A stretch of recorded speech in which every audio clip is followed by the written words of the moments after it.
Bienvenidos. Hay ideas que, cuando las escuchas por primera vez, te obligan a detenerte y a repensar un poco todo lo que dabas por sentado. Sí, hoy vamos a analizar una de esas ideas, sacada de un ensayo fascinante de Herbert Augusto Rueda Antezana. Y la idea es esta: ¿y si la historia del pensamiento humano está contada al revés? Siempre hemos asumido que primero pensamos, que la conciencia surgió en la mente y que luego como resultado construimos herramientas, refugios, Ciudades. ciudades.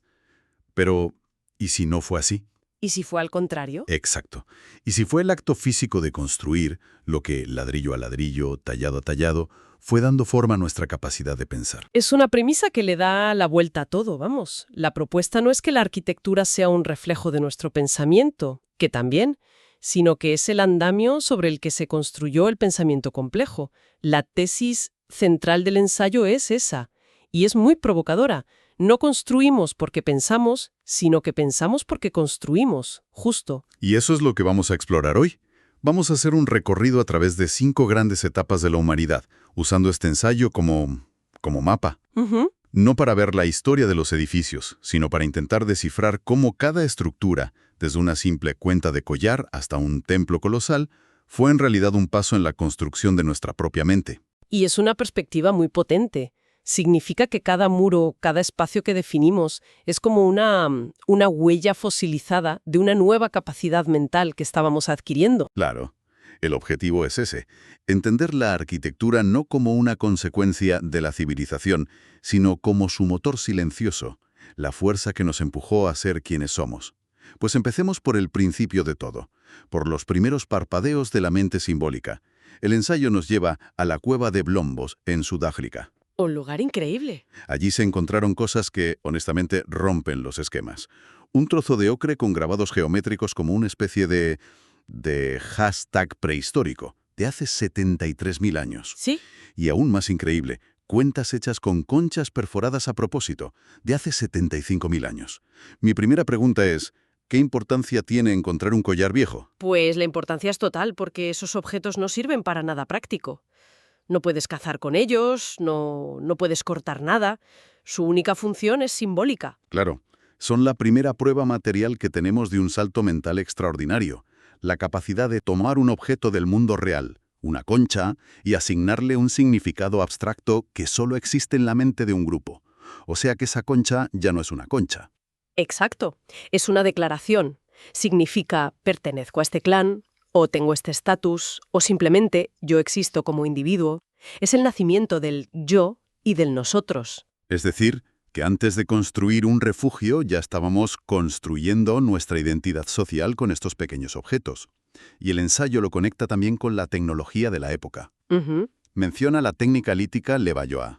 Yo pensaba que hacer herramientas de piedra era, golpear una piedra con otra y ya está, hasta que saliera algo afilado. Pero parece que era mucho más complejo. Muchísimo más. La técnica Levallois es fascinante porque es un proceso indirecto. El artesano no tallaba la herramienta final directamente. Ah, ¿no? ¿Cómo lo hacía entonces? Pues primero preparaba un núcleo de piedra dándole una forma muy específica, como la de un caparazón de tortuga. Y solo entonces, con un último golpe preciso, extraía una lasca que ya tenía la forma y el filo deseados. Vaya, esto implica algo fundamental. Tener un plano mental del resultado antes de dar el primer golpe. No es prueba y error, es planificación. Es una secuencia de pasos lógicos. Justo. En esencia, es la primera arquitectura del pensamiento. Construir una idea en la mente antes de materializarla. Entiendo. Es como un algoritmo tallado en piedra. Y ese algoritmo mental es la base para todo lo que vendrá después, como la siguiente etapa que describe el ensayo, la que llama la explosión creativa del Paleolítico Superior. Sí. Aquí ya estamos hablando de las famosas cuevas como Lascaux o Altamira. Las llamamos galerías de arte, pero el ensayo sugiere que eran mucho más que eso. Claro, la palabra arte puede confundirnos porque pensamos en un museo, pero hay que hacerse la pregunta clave que se hace el autor. Si querían que todo el mundo viera estas pinturas espectaculares, ¿por qué las hacían en las galerías más profundas, más oscuras y de más difícil acceso de la cueva? Es verdad. A veces había que arrastrarse por túneles estrechísimos para llegar. Esa es una gran pregunta.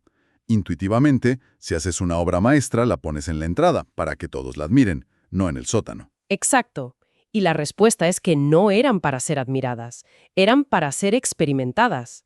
La cueva no era un lienzo, era un escenario. Un escenario. Sí, la oscuridad, la acústica extraña, el eco, el viaje difícil para llegar, todo era parte de un diseño. Se convertía en un espacio ritual, una interfaz para conectar con el mundo de los espíritus. Entiendo. Los chamanes, probablemente, usaban ese entorno y las imágenes de los animales que parecían moverse con la luz parpadeante de las antorchas para entrar en trance. Aquí la arquitectura no se construye con ladrillos, sino que se selecciona y se activa con un propósito espiritual. Se está diseñando una experiencia trascendental. Eso es. Vale, eso cambia por completo la perspectiva. De un pensamiento simbólico individual pasamos a un espacio ritual colectivo. Pero todo esto sigue ocurriendo en un mundo nómada. El gran cambio llega con el fin de la última glaciación. La revolución neolítica. La gente empieza a asentarse. Y aquí el ensayo nos presenta dos ejemplos de los primeros asentamientos que son como la noche y el día. Jericó y un lugar con un nombre complicado, Çatalhöyük. Sí, Çatalhöyük. Son dos experimentos fascinantes sobre cómo vivir juntos. Jericó es el más antiguo que conocemos y ya nos muestra algo asombroso. El muro. Un muro de piedra de casi 4 metros de alto y una torre circular. Para construir eso, hace 10.000 años, se necesitaba una organización social compleja, un liderazgo y sobre todo una idea compartida de comunidad. Claro. La arquitectura defensiva crea la idea de adentro y afuera, de nosotros contra ellos o contra la naturaleza, define un territorio. Y luego está Çatalhöyük, en la actual Turquía, que es de otro planeta. A ver si lo he entendido bien. Una ciudad sin calles, sin puertas a nivel del suelo, donde las casas estaban pegadas unas a otras y la gente entraba y salía por los tejados con escaleras. Tal cual. Imagina una colmena humana gigante. Las paredes exteriores de las casas más externas formaban una muralla continua. Y la vida social no ocurría en una plaza central, sino... En la red de azoteas. Justo. En la red continua de azoteas. Era un espacio comunal elevado. Es un diseño que prioriza la comunidad y la defensa por encima de la individualidad o la privacidad de una calle y una puerta. Me cuesta hasta imaginarlo. Llegar a casa con la compra y tener que subir por una escalera al tejado. Pero lo que el ensayo recalca es que este paso a la arquitectura permanente tiene unas consecuencias mentales y sociales brutales. Claro. La casa deja de ser un refugio temporal y se convierte en algo mucho más poderoso, un patrimonio. Por primera vez, tienes algo que puedes pasar a tus hijos, y con eso nacen conceptos que hoy nos parecen obvios, pero que tuvieron que ser inventados: la propiedad, la herencia, el linaje. Tu derecho a vivir en esa casa viene de tus ancestros que están enterrados bajo el suelo de la propia casa, como ocurría en Çatalhöyük. Increíble. La arquitectura no solo alberga a la familia, sino que crea la idea misma de linaje y de derecho de propiedad, a través del tiempo. Aquí el ensayo lanza una de esas ideas que te decía al principio, una que me hizo parar y pensar. Intuitivamente, uno diría que la casa es la gran invención del Neolítico, pero el autor argumenta que la estructura realmente revolucionaria, la que lo cambió todo, fue otra mucho menos glamorosa. El almacén. El silo o el granero. Parece humilde, pero es el verdadero motor del cambio. ¿Por qué? Porque una casa te permite sobrevivir al invierno, pero un almacén te permite planificar el futuro. Representa el excedente de comida, la riqueza. Y en el momento en que hay un excedente surgen dos cosas: la desigualdad y el poder. Quien controla el grano, Controla a la comunidad. la arquitectura del almacén es la que crea la primera jerarquía social. Es el cimiento de la economía y la política. Claro, todo encaja. Y el control de ese excedente nos lleva de cabeza a la siguiente etapa. Las aldeas crecen, se convierten en ciudades-estado y la escala de la construcción se dispara. Totalmente. El ensayo lo resume en una frase demoledora. La arquitectura deja de ser para la gente y pasa a ser para los dioses y los reyes. Entramos en la era de la arquitectura monumental. Estamos en Mesopotamia con sus zigurats y en Egipto con sus pirámides. Y es fundamental entender que no eran solo edificios grandes, eran máquinas cosmológicas. ¿Máquinas cosmológicas? Sí, su función era organizar el universo entero en torno a la ciudad y a su gobernante. Nace el concepto de axis mundi, el eje del mundo, La idea de que el gran templo o la pirámide es el centro geográfico y espiritual del cosmos, el punto donde el cielo, la tierra y el inframundo se conectan. O sea que el faraón no construye una pirámide solo como una tumba para hacerse recordar. Lo que está haciendo es, literalmente, construir una montaña artificial para poner orden en el universo. Exactamente. Es una declaración de poder absoluto. La construcción misma, un proyecto que movilizaba a miles de personas y requería una logística impensable, era la demostración de que el rey o el faraón tenía el poder otorgado por los dioses para imponer el orden divino en la tierra. Es una demostración de fuerza. Total. La geometría perfecta de la pirámide, alineada con las estrellas, era la materialización de ese orden cósmico. Es, en esencia, propaganda tallada en piedra, un mensaje para súbditos, rivales y para los propios dioses. Es increíble la escala. Pero me pregunto, ¿cómo se gestionaba algo tan complejo? Necesitarían llevar un registro de todo. Los trabajadores, los materiales, los tributos, el grano de los almacenes. ¿Cómo lo hacían sin hojas de cálculo? Esa es precisamente la cuestión clave. No podían. Y esa necesidad práctica, generada por la complejidad de la arquitectura monumental, fue la que provocó otra de las revoluciones más grandes de la historia. A ver. Para gestionar la arquitectura de piedra, tuvieron que inventar la arquitectura de la información, la escritura. Los jeroglíficos y la escritura cuneiforme no nacieron para escribir poemas épicos, nacieron por necesidad administrativa. Nacieron como herramientas de contabilidad para los administradores del templo y del palacio. La burocracia inventó la escritura. Es increíble. O sea que la necesidad de construir el templo nos forzó a desarrollar una nueva estructura mental, la del pensamiento registrado y sistemático. Así es. La complejidad del espacio físico forzó la creación de un espacio mental abstracto y ordenado. Una vez más, pensamos porque construimos. Vale, el viaje es fascinante. De los símbolos a los rituales, de las aldeas a los imperios cósmicos. Y llegamos a la era clásica, Grecia y Roma. Aquí, según el ensayo, la arquitectura da otro salto. Ya no es solo poder o cosmología, se convierte en una disciplina intelectual. Eso es, una forma de expresar ideas abstractas. Y leyendo el ensayo me topé con algo sobre el Partenón que me dejó de piedra, las llamadas correcciones ópticas. Suena a que los arquitectos griegos estaban casi engañando nuestros ojos para lograr la perfección. ¿Puedes explicar un poco cómo funciona eso? Es uno de los detalles más sofisticados de la historia de la arquitectura, y nos dice mucho sobre la mente griega. Los arquitectos se dieron cuenta de que el ojo humano no es perfecto.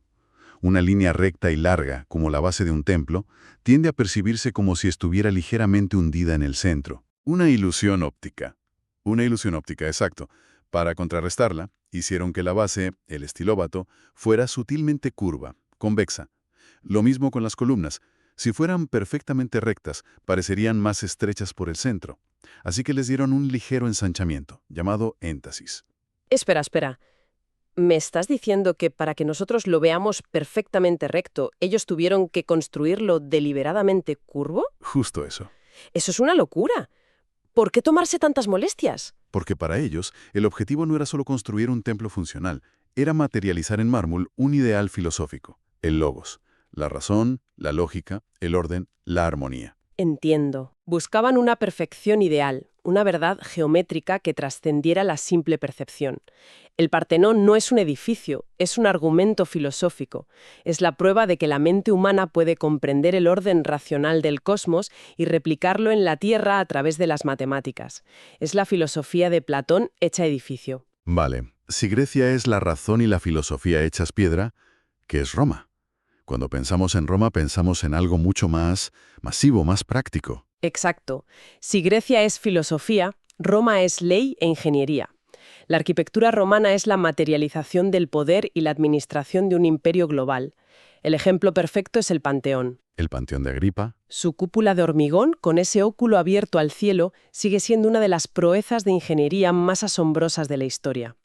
Pero no es solo técnica, es un microcosmos, un mapa del cielo que representa el imperio universal bajo la protección de todos los dioses. Une el poder terrenal con el celestial. Eso es une el poder terrenal de Roma con el orden celestial. Y más allá de los templos está la arquitectura que define a Roma para el ciudadano de a pie. Los acueductos, las calzadas, las termas. Y esa es la clave. Esa infraestructura es la materialización del derecho y la administración romanos. Es una máquina imperial diseñada para unificar, abastecer y controlar un territorio inmenso. No son solo obras públicas. No, los acueductos no solo llevan agua, llevan la presencia del Estado a cada rincón. Las calzadas no solo conectan ejércitos, conectan mercados y culturas bajo una misma ley. La arquitectura romana es el sistema operativo del imperio, implementado a una escala sin precedentes. Es orden, pragmatismo y poder. Menudo viaje. Si echamos la vista atrás, hemos pasado de usar una concha para construir una identidad a seleccionar una cueva para diseñar un ritual. Luego levantamos una casa y con ella inventamos la propiedad. Construimos un almacén y creamos la jerarquía. Levantamos un templo y organizamos el cosmos. Y finalmente, un Partenón para materializar la razón. El recorrido valida por completo esa tesis del principio. Cada una de esas estructuras no fue solo un producto del pensamiento de la época, fue el andamio que permitió a la mente humana subir un peldaño más. Claro. Construir nuevas formas de pensar, nuevas categorías sociales. No es que tuviéramos una idea y luego la construyéramos, es que el acto de construir nos obligó a tener ideas más complejas. Así que la conclusión es esa, tan simple y tan profunda. No construimos porque pensamos, pensamos porque construimos. Nuestra mente es en gran medida el resultado de todo lo que hemos edificado. Y lo más fascinante es que ese diálogo entre lo que queremos ser y lo que podemos construir sigue completamente vigente, no ha terminado. ¿Sigue pasando hoy? Totalmente. La forma en que diseñamos nuestras ciudades hoy, con sus zonas residenciales, sus distritos financieros, sigue moldeando cómo interactuamos, nuestro sentido de comunidad, nuestra soledad. Nuestras oficinas, abiertas o cerradas, fomentan la colaboración o el aislamiento. La arquitectura sigue siendo el espejo más honesto de quienes somos. Y eso nos deja con una pregunta final casi obligada para la reflexión. Si la arquitectura del pasado nos cuenta la historia de la mente de cada civilización, desde la lógica del Partenón al poder de las pirámides, ¿qué dirán de nuestra mente actual los rascacielos de cristal, los idénticos centros comerciales y los espacios virtuales que estamos construyendo hoy?